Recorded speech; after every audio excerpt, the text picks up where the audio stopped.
Peut-être une autre...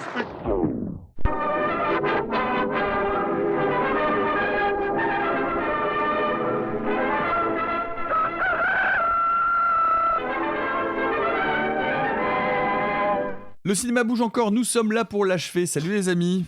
Hello. Salut. Arthur, tu nous disais à l'instant, l'actualité elle est chaude. Là, pour Elle est le coup, chaude, elle est l'actualité. vraiment chaude. Ah là, on y est là. Là, on y est bien. J'ai pas envie de le plagier à chaque émission, mais là, pour le coup, elle est chaude, elle est vraiment chaude. D'ailleurs, en parlant de chaude, tu souhaites dialoguer avec les podcasteurs chauds de ta région. Podcasteurs très chauds là. Très très chauds là, ils sont bouillants, ils sont en ébullition.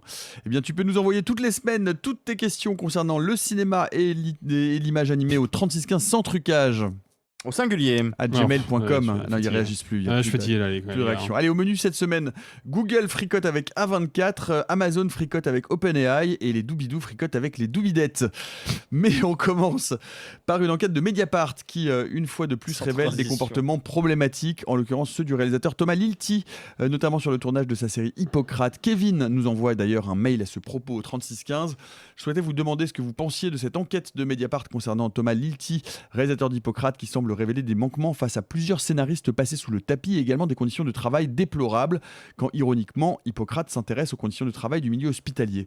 Étant moi-même soignant, je sais que nous disposons de syndicats classiques qui peuvent avoir du poids limité mais tout de même existant dans l'organisation du travail et les instances de direction.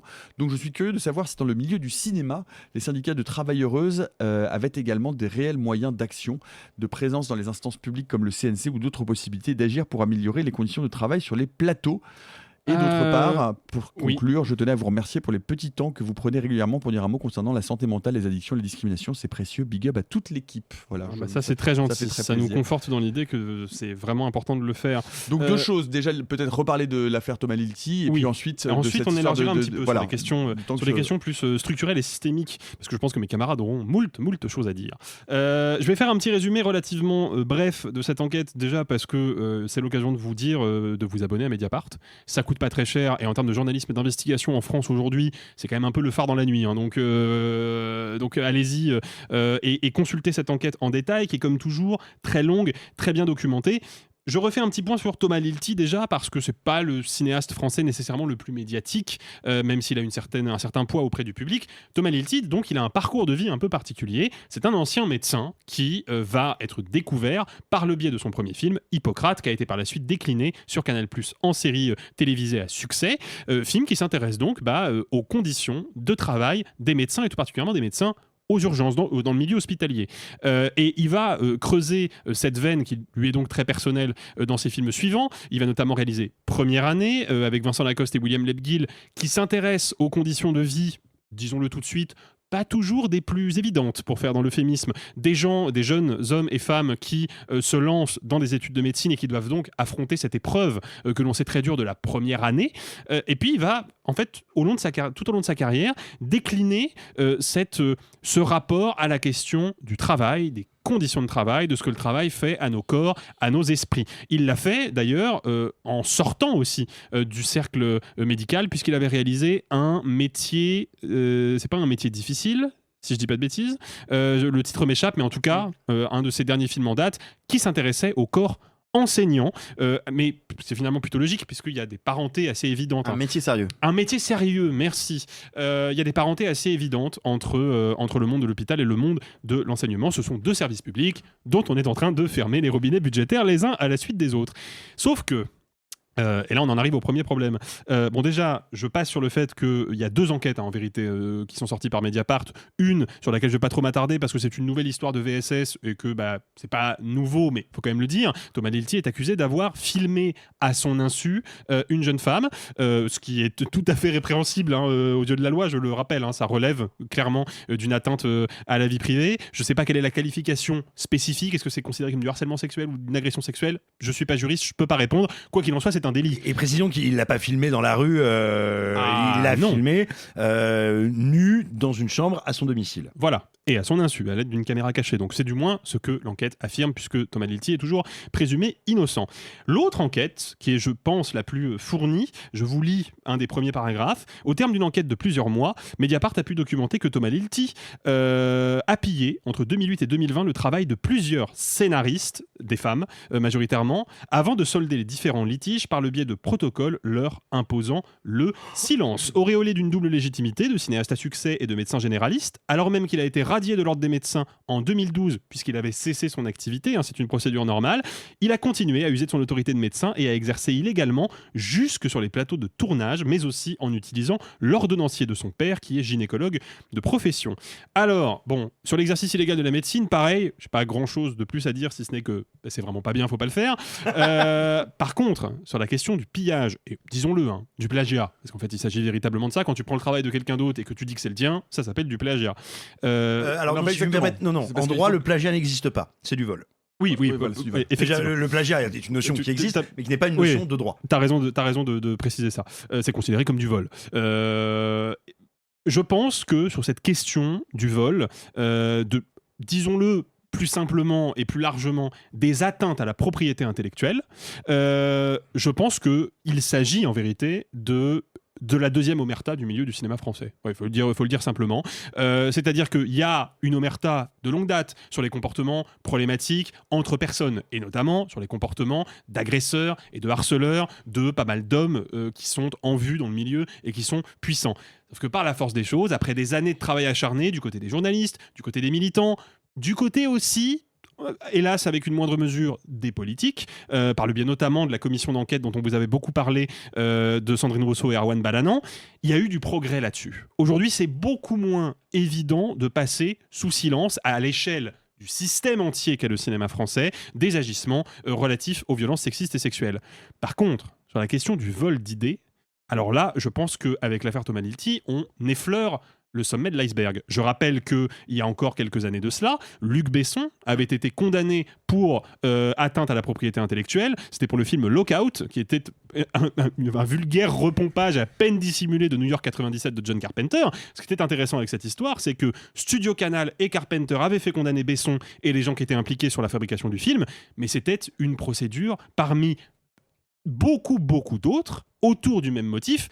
Et ces procédures-là, pour la plupart, elles ont jamais abouti. Donc, il y a quand même... Tu parles de Besson, mais Besson a eu une affaire similaire avec le film Eiffel, par ailleurs. Bien sûr, parce que la scénariste elle-même avait expliqué que pendant les années de développement du film, un jour, Luc Besson, qui avait reçu le scénario à son bureau, lui avait dit « J'adore cette histoire, j'aimerais la signer ». Elle s'était dit il veut mettre son nom en co-scénariste à côté du mien, après tout, pourquoi pas, c'est un nom de prestige. Elle dit « Non, t'as pas compris, je veux le signer à ta place ». Alors qu'il n'avait pas écrit une ligne. Et ça, voilà, ce sont des problématiques qu'on retrouve très souvent. Encore il n'y a pas très longtemps, il y a eu cette affaire quand même de la série Apple TV de Cédric Angers traqué, qui n'est pas sortie au moment où elle devait sortir, parce que Apple TV s'est rendu compte que Cédric Angers, visiblement il leur a avoué, avait plus ou moins repompé, plus que moins d'ailleurs, un roman dont il n'avait pas les droits et qu'il n'avait pas crédité, donc il y a eu tout un imbroglio juridique avant que la série puisse sortir, et là on découvre aujourd'hui que Thomas Lilti, qui a quand même construit sa réputation autour du fait qu'il ne vient pas du sérail, voilà, c'est moi je suis un médecin, j'ai pas fait d'études de cinéma, je connais personne dans le milieu, mais à la sueur de mon front, j'ai écrit un scénario sur mon travail, sur ce que je connais, et ce scénario m'a permis de devenir cinéaste. Aujourd'hui on voit que ce mythe s'effondre, qu'il est construit en grande partie sur, je le disais, des atteintes à la propriété intellectuelle. Et il ne faut pas simplement se limiter à cette enquête-là. Maintenant, il faut aller plus loin et se poser la question, je reboucle avec le mail qui nous a été écrit, se poser la question des recours qui existent ou n'existent pas encore pour permettre à ce genre de délit de ne pas se reproduire et pour faire en sorte que le travail des scénaristes, tout particulièrement des scénaristes anonymes, qu'on ne connaît pas encore publiquement, soit mieux protégé, mieux accompagné et plus imperméable à ce genre de problème. Simon. Oui, alors je reviens pas sur tout ce que tu as dit sur l'enquête de Mediapart. Tu as très justement parlé du problème du vol d'idées, de l'atteinte à la propriété intellectuelle. Mais il y a, et ça fait partie de cette omerta, le problème des auteurs et autrices dans le domaine du cinéma, du traitement des scénaristes en général. Parce que quand bien même on n'est pas toujours dans l'illégalité, il faut savoir qu'en France, on est un des pays de cinéma où on paye le moins les auteurices. On est un des pays de cinéma où on pressure, économise sur leur travail le plus facilement. Et c'est un problème qui reboucle avec la question qui nous est posée, parce que justement, il y a très peu de structures collectives. Alors attention, Il en existe quelques-unes, de la DAMI à la SACEM, en passant par le CNC. Il y a plein d'organismes qui ont différentes natures et fonctions, qui se font fort d'essayer de représenter les auteuristes et de travailler pour le droit d'auteur. Néanmoins, il n'y a pas à proprement parler de syndicat, ou en tout cas pas de manière comparable à ce qui pourrait exister dans certains services publics, à la SNCF, dans certaines industries. Et quand bien même certaines organisations ont syndicat dans leur titre, elles n'ont pas le fonctionnement ou la fonction de syndicat proprement parlé. J'aimerais juste rajouter une petite... pour donner un peu de contexte, et parce que c'est une information quand même importante, Thomas Lilti a été confronté à ces éléments par Mediapart. C'est la logique du contradictoire. Avant de publier l'enquête, tu informes la personne concernée que l'enquête va sortir. Et Thomas Lilti, je le cite, se dit victime de personnes avec lesquelles il ne travaille plus et qui seraient liguées, c'est le mot qu'il utilise, contre lui. Alors, attention, c'est peut-être vrai, Thomas Lilti est encore présumé innocent puisque la justice ne s'est pas emparée de cette affaire. Il faut quand même noter, à minima le noter, que c'est toujours la même stratégie de défense à chaque fois, soit le silence le plus absolu, soit une prise de parole liminaire pour dire « tout est faux, je suis victime d'un complot ». Ça commence à faire beaucoup. Let's all go to the lobby. Let's all go to the lobby to get ourselves a treat. Eh bien, à propos de syndicalisme, puisque c'était l'un des points abordés par la question précédente, nous avons reçu un long mail que je ne peux pas vous lire en intégralité ici, vu sa taille, mais qui mérite tout de même qu'on s'y arrête. Donc, j'ai tâché d'en faire un résumé, parce que vous allez voir, c'est important. J'espère que ces émetteurs RIS ne m'en tiendront pas rigueur. Nous avons donc reçu un témoignage important d'un groupe d'auditeurs et d'auditeuristes qui travaillent au MK2 Paradiso. L'hôtel de MK2 dont nous avons parlé la semaine dernière, et en termes plutôt flatteurs. Bien voilà, ce groupe, ce mail collectif voulait nuancer ce qu'on en avait dit et apporter un éclairage sur la situation des employés. Depuis mars et la reprise de la gestion de l'hôtel par le groupe Assas, les conditions de travail se sont dégradées. Pendant 2 mois de travaux, le personnel a dû assurer la réception au milieu des bâches et du bruit de perceuse, parfois debout 12 heures d'affilée, sans que les clients n'aient été correctement prévenus en amont. Plus grave, les contrats ont été modifiés unilatéralement. Les réceptionnistes, un métier qui demande plusieurs langues, des compétences techniques précises, se retrouvent à devoir aussi faire la plonge, porter des cartons, préparer les petits déjeuners avec des horaires éclatés. Certains commencent à 6 heures, d'autres finissent à minuit. Et dans la foulée, leur salaire s'est retrouvé sous le SMIC après sa revalorisation. La direction aurait justifié ça en disant que ça n'était pas légal, que si ça n'était pas légal, elle ne le ferait pas. Une réunion avec la direction a donc été annulée la veille sans explication, et quand les employés n'étaient pas d'accord avec les nouveaux horaires, la réponse a été libre à eux de démissionner. Sauf que ce n'est pas un choix possible pour tout le monde, notamment pour une collègue réfugiée ukrainienne dont le CDI conditionne son droit de rester en France et qui s'est vue temporairement écartée pour un problème de titre de séjour causé par l'entreprise elle-même qui avait tardé à le renouveler. Face à ça, le personnel s'est mis en grève les 8, 9 et 10 juin avec le soutien de la CGT. Le jour même du dépôt de préavis, un collègue a été mis à pied avec menace de licenciement. Notre auditeur raconte aussi une soirée récente où un collègue s'est retrouvé seul à la réception pendant 3 heures en plein rush, check-in, cocktail, rooftop, karaoké, une situation qu'il décrit comme totalement ingérable et largement prévisible. Aujourd'hui, la collègue ukrainienne et le collègue mis à pied ont repris leur poste, mais notre auditeur voulait que cette histoire soit entendue et on trouvait important de lui donner de la place dans l'émission. Voilà. Je n'ai pas de réaction particulière. Enfin... Une mini-réaction qui est parallèle mais connectée à ce témoignage. Il faut savoir, et c'est encore très peu su, que beaucoup de personnes en France se retrouvent en situation irrégulière du fait du fonctionnement de leurs des entreprises, des structures qui les emploient et ou de l'administration française qui, tardant à renouveler des choses dont le renouvellement est prévu, doit être engagé, mettre les gens de facto en situation irrégulière. On parle des permis de séjour, on parle des CDD, c'est-à-dire que voilà, il faut aussi avoir ça en tête, c'est une situation qui est absolument dramatique. Il y a beaucoup de gens en France qui sont en situation irrégulière, non pas du fait d'un choix ou d'une décision administrative qui leur notifierait qu'ils doivent quitter le territoire, ce qui est déjà en soi très discutable, mais bien parce que l'administration française fabrique, à un niveau qu'on peut qualifier de systémique et de conscient, des irréguliers.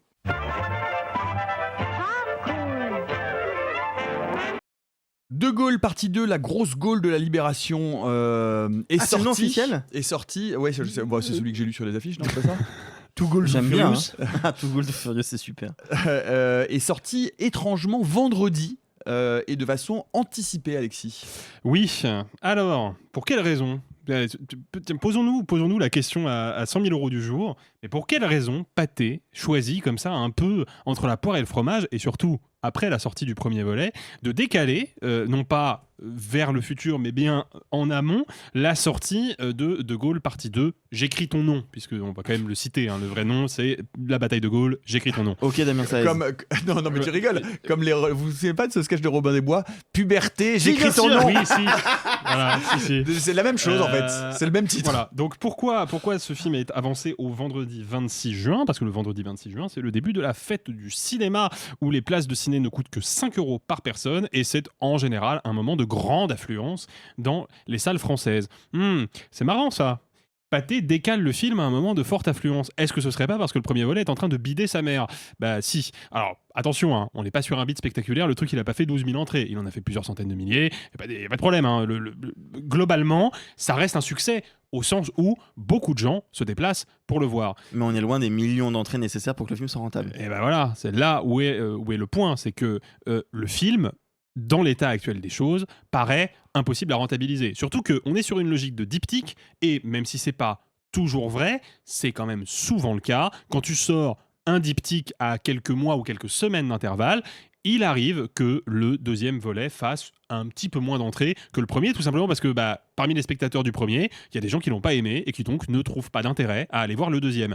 Et comme le deuxième, il est amputé de sa première partie, il n'attire pas le nouveau public. Ceux qui ont raté le premier vont plutôt attendre la sortie en SVOD pour se faire les deux volets d'un coup. Donc, si le premier film ne rentre pas dans ses objectifs financiers, comme il y a de fortes chances que le deuxième film sous-performe par rapport au premier, ça fait instantanément du projet un truc impossible à rentabiliser.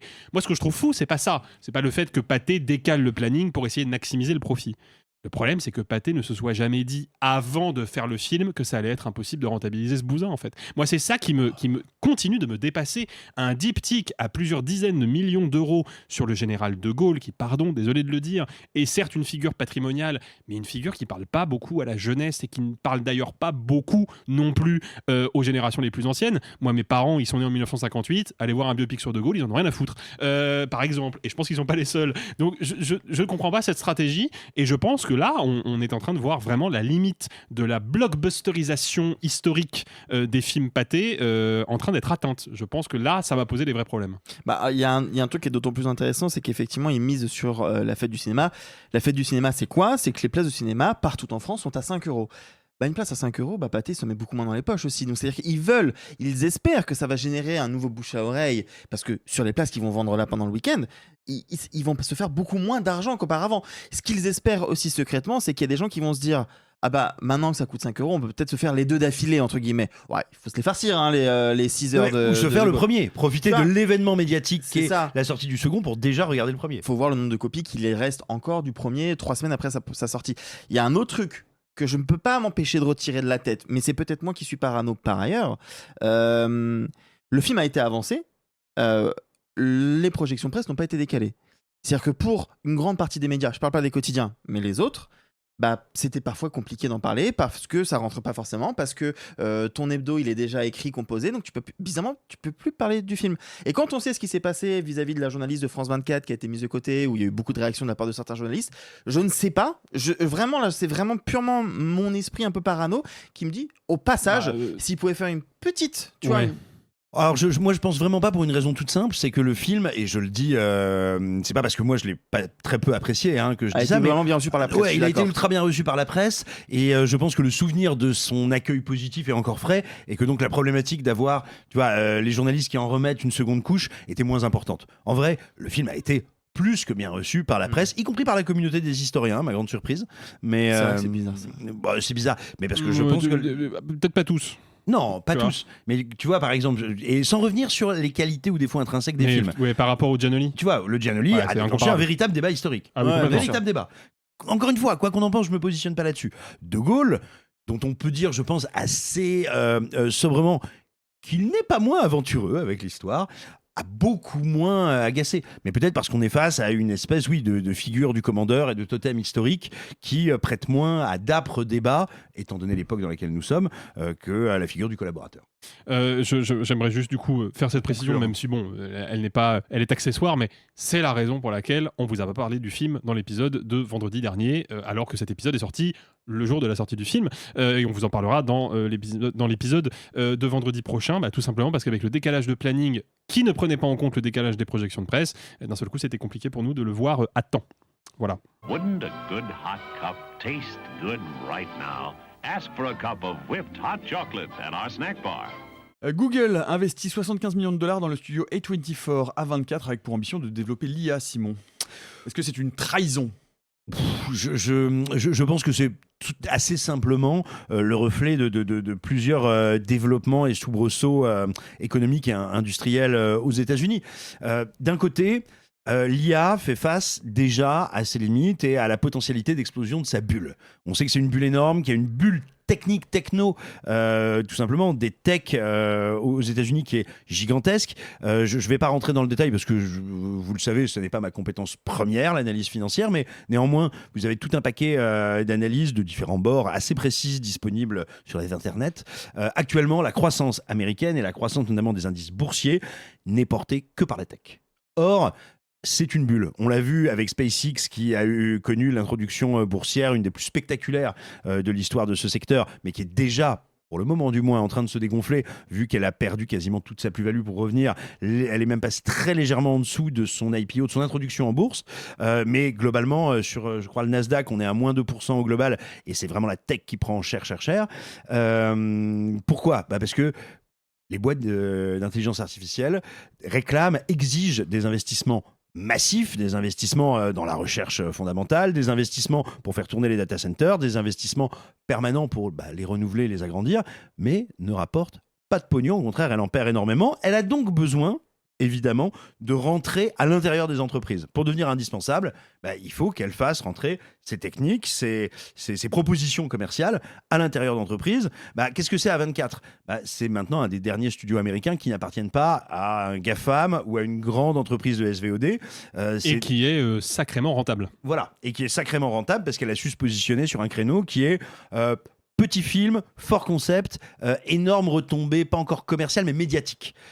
Par conséquent, c'est une proie de choix. Je pense qu'il ne faut pas voir beaucoup plus loin que ça. Et puis, encore une fois, comme le cinéma l'industrie du cinéma tire vraiment la langue économiquement aux États-Unis, si une énorme boîte de la tech vient de dire, moi, je peux te balancer, c'est 75 millions, c'est ça ? Oui. 75 millions pour te fabriquer des outils qui peut-être vont faire que tu auras moins de gens à payer. Je pense que c'est très alléchant pour n'importe quel studio de la taille, de l'envergure d'A24.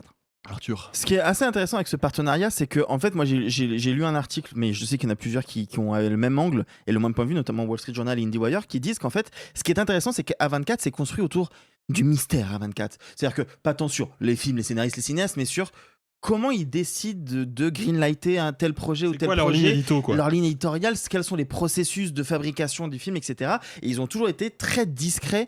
On n'a jamais entendu le big boss de A24 parler dans des podcasts sur comment on fait. Et d'un seul coup, ils le font dans ce partenariat, parce qu'il faut le dire, visiblement, vraisemblablement, il semblerait que A24 est interdit d'utiliser les œuvres générées par le studio par l'IA. L'IA va seulement s'alimenter des processus de fabrication, de ce qui se dit en interne, des réunions, de comment ils ont fait, de comment ils discutent, etc., pour aider en gros le studio, mais aussi aider aussi Google à essayer de pouvoir répliquer ça, de le vendre un peu ailleurs. Donc c'est un processus qui est très chelou et je vois des gens qui grincent des dents plus ou moins légitimement, mais ce qui est intéressant, c'est de se dire qu'effectivement ce studio qui a toujours voulu rendre mystérieux la manière de générer des films qui vont aussi loin de Everything Everywhere All at Once à Backrooms récemment, en fait là ils ouvrent les porte grande ouverte à Google pour un très gros chèque. Effectivement, Simon l'a dit, les studios vont pas bien. Si ça permet d'avoir des petites économies à gauche à droite, c'est pas illogique qu'ils y aillent. Néanmoins, il y a un truc qu'il faudra suivre de près, c'est effectivement où est-ce que ça va et comment ça se fait. Et alors, petite précision sur ce que tu viens de dire. En effet, ils sont moins transparents, moins communicants sur leur ligne, mais je pense que c'est peut-être aussi dû à un truc très matériel, quand bien même ils ont fait un élément marketing. C'est qu'A24 est un tout petit studio comparé au mastodonte du secteur. Il n'est donc pas coté en bourse et n'est donc pas tenu d'avoir des réunions d'actionnaires et de communiquer sur sa politique, économique ou artistique. Petit élément de contextualisation par rapport à cette bulle dont on vous parle souvent sur l'intelligence artificielle et de manière générale la technologie, parce qu'il faut bien comprendre que si cette bulle-là, elle éclate, a fortiori si elle éclate tardivement, ça va avoir un impact énorme sur l'industrie du cinéma, parce que plus on avance dans le temps, plus l'industrie du cinéma devient dépendante, au moins partiellement, de l'intelligence artificielle. C'est l'introduction en bourse de SpaceX, introduction spectaculaire donc, qui a fait de Elon Musk le premier trillionnaire, donc le premier être humain à franchir les 1000 milliards de fortune. Et ben, suite au dégonflement de l'action dont Simon vous parlait il y a quelques minutes, il est repassé sous la barre des 1000 milliards. Alors attention, hein, passer de plus de 1180 milliards à 957, dit comme ça a l'air d'être une petite fluctuation. Non, c'est une fluctuation qui se chiffre en dizaines de milliards de dollars et sur l'espace de seulement quelques jours. Donc ça montre bien que on est sur un marché financier qui est très instable et ça pourrait avoir à terme des conséquences très lourdes sur l'industrie cinématographique. Thanks for coming to our show tonight. We appreciate the opportunity to serve you. On a un message de Martin au 3615. Salut les Guadani News. Les Guadanizouz. C'est nous. Les Guadanizouz. C'est totalement nous. Il se passe quoi autour du dernier film de Luca Guadagnino sur Sam Altman ? Pourquoi est-ce qu'Amazon s'est retiré du projet et qu'aucun autre distributeur ne semble vouloir le reprendre ? Dans quelle mesure l'industrie du cinéma est-elle liée à OpenAI ? Arthur ? Alors, c'est un peu plus compliqué que ça. Donc, pour reprendre un peu le contexte, Luca Guadagnino a pas juste tourné, hein. Le film est fini d'être monté, il y a eu des projections tests, les premiers retours étaient excellents. Un film sur le moment où, en 2023, Altman a été viré d'OpenAI avant d'être réintégré dans la boîte assez rapidement. Altman est joué par Andrew Garfield, on sait qu'il y a Elon Musk qui est joué dans le film, etc. Donc c'est une espèce de drame autour de cette période-là de la boîte.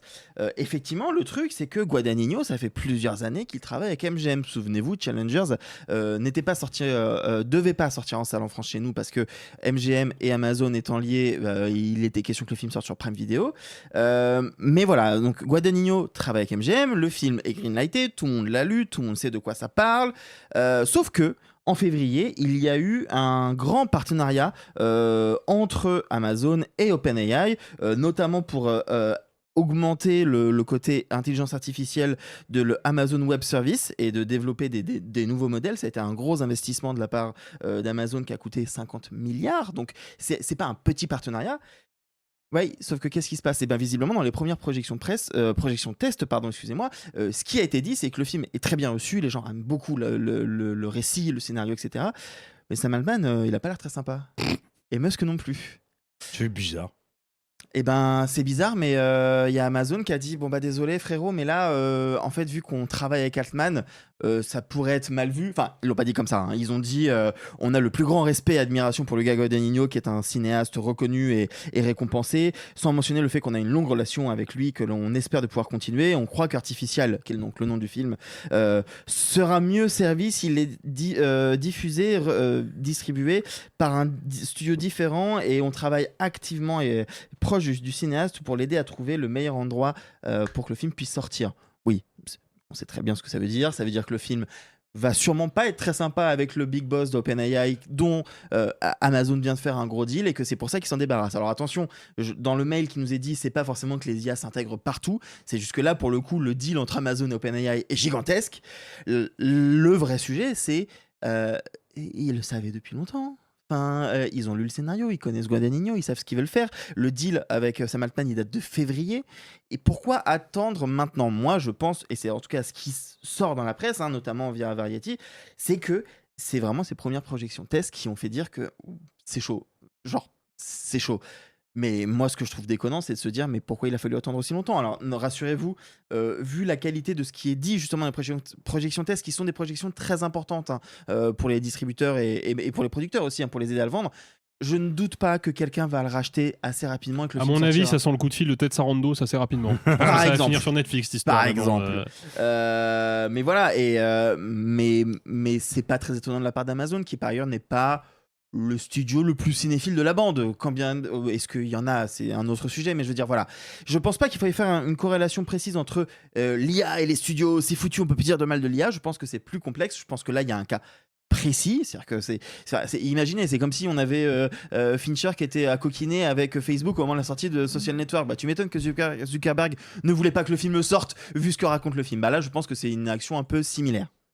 Oui, je pense que je suis tout à fait d'accord avec ce que tu as dit, Arthur. Je pense qu'il faut qu'on donne un peu de contexte sur la nature d'Amazon là-dedans. Parce qu'Amazon, ça n'est pas que ce merveilleux service qui tue les librairies, ça n'est pas que cet incroyable service de SVOD où vous pouvez voir des choses. C'est aussi AWS, Amazon Web Service, qui fait notamment du cloud. Et l'idée, a priori, c'est pas tant d'amener de l'IA chez Amazon, je pense qu'il doit déjà y en avoir, c'est pas tant ça, c'est Amazon via ses services de cloud, et Amazon est le premier, je crois, ou le deuxième, c'est un géant mondial de la mise en disposition de cloud, mais aussi de capacité de calcul pour toute entreprise qui serait intéressée. Et donc, c'est par ce biais-là qu'Amazon se rapproche d'OpenAI. Et attention, il n'y a pas eu un deal, il y en a eu deux. Il y en a eu un en novembre 2025 et un en février 2026. Un premier deal à 38 milliards de dollars, un deuxième à 50. Ça fait 88 milliards de dollars. Et c'est bien là qu'il y a un lien. Et ça nous montre bien effectivement que la tech et spécifiquement l'IA sont en train d'essayer de rentrer vraiment dans le cœur de l'industrie américaine, parce que je pense qu'ils sont conscients ou ils anticipent le fait que leur seule et unique chance de survie, ce sera de devenir indispensable au fonctionnement d'autres grandes structures. This is a dill pickle, a mighty pretty pickle, especially when he joins you at the show. Et puisqu'on parle de structure, une structure justement états-unienne permet de se passer de distributeur pour diffuser son film indépendant en salle, Arthur. Oui, je voulais vous en parler rapidement parce que c'est une toute petite info qui a pas beaucoup été traitée. Mais en fait, je voulais juste la mettre en relation parce que je sais que c'est une thématique que vous entendez souvent dans la bouche de Simon. Mais on ne peut pas être en désaccord avec lui sur la beauté du système français que nous envient les Américains, alors que apparemment les Américains ils font du meilleur cinéma que nous. Non. Il y a The Booking Fair, qui est donc une initiative lancée par The Art House Convergence et Kinema. Ce sont deux institutions différentes. The Art House Convergence, c'est une institution qui fédère les cinémas indépendants en gros, alors que Kinema est plutôt une espèce de plateforme d'organisation / distribution. Bref, ils ont créé The Booking Fair, qui serait une espèce de foire à programmation. En gros, c'est simple, vous venez, vous dire voilà, j'ai un petit film, il a pas coûté beaucoup d'argent, mais j'ai aucun distributeur qui veut me l'acheter, je vous le montre. Eux, ils vont le montrer à plein de salles et les salles peuvent accepter de le diffuser. Et du coup, ça fait un acteur en moins. Il n'y a pas de distributeur. Ça permet que le film soit diffusé en salle sans distributeur, mais attention, c'est pas des sorties nationales, c'est sorti sur des salles précises. Pourquoi c'est intéressant ? C'est intéressant parce que nous, en France, on a, vous savez, le système des distributeurs indépendants. On a une pléthore de gens qui sont en capacité de pouvoir aider les films à atteindre les salles obscures.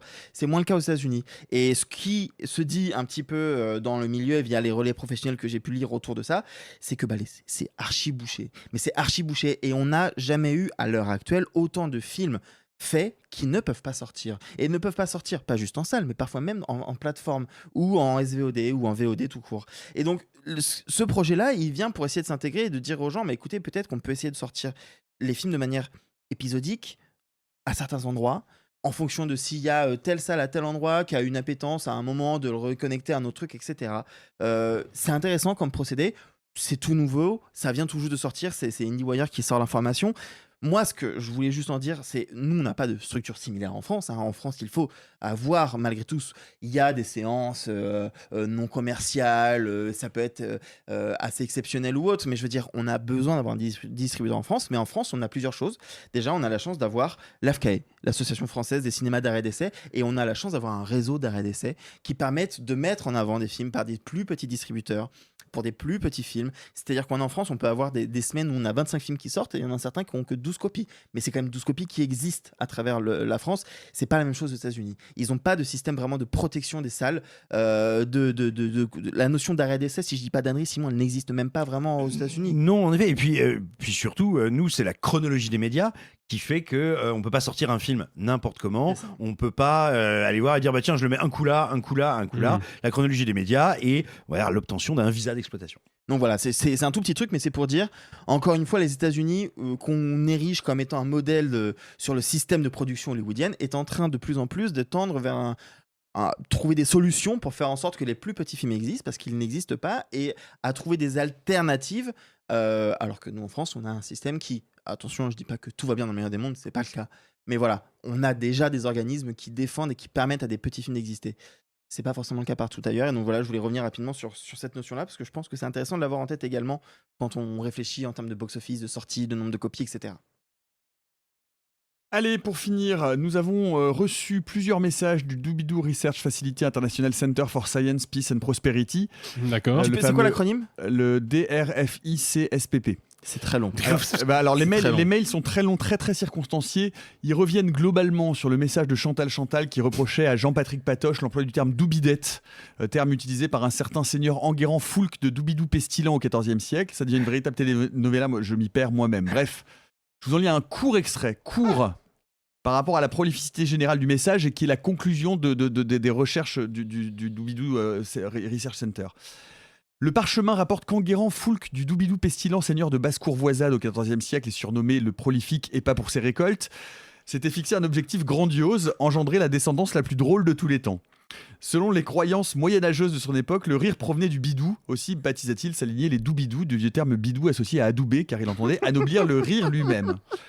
À sa cour, les appartements de ces nombreuses dames étaient numérotés de la plus drôle à la moins marrante, Doubidette première, Doubidette deuxième, etc. On rapporte notamment la disparition tragique de Doubidette neuvième, non pas emportée par la peste de 1348 comme le prétendent certaines chroniques, mais simplement égarée derrière une tapisserie pendant près de 3 semaines.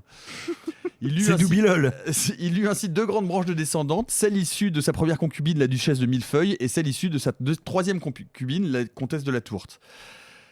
Cependant, comme chacun sait, l'histoire est souvent réécrite par les hommes. Nos recherches récentes ont montré que le nom Doubidou ne venait pas d'Enguerrand, mais bien de la duchesse de Millefeuille.